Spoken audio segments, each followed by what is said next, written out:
Bonjour, en Guadeloupe, la droite en difficulté dans la seule des 4 régions qu'elle détenait outre-mer. La défaite de la présidente sortante UMP, Lucette Michaux-Chevry, mise en ballottage par le socialiste Victorin Lurel, a créé la surprise au premier tour, posant de nombreuses questions puisque depuis dimanche, la dame de fer guadeloupéenne reste muette.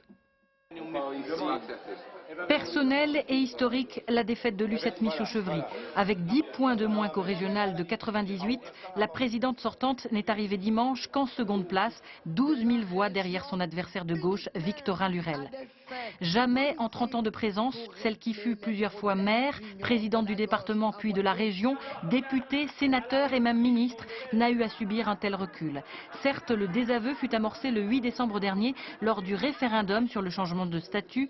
Les électeurs avaient dit un non massif à la réforme que soutenait ardemment Lucette Michaux-Chevry. Le partisan du non, le fameux Victorin Lurel, a connu dès lors une ascension remarquée aux tribunes. Et si la dame de fer réserve depuis dimanche sa réaction sur le scrutin, le leader du PS guadeloupéen, lui, ne cache pas sa satisfaction. C'est un résultat tout à fait estimable et honorable. J'espérais encore plus.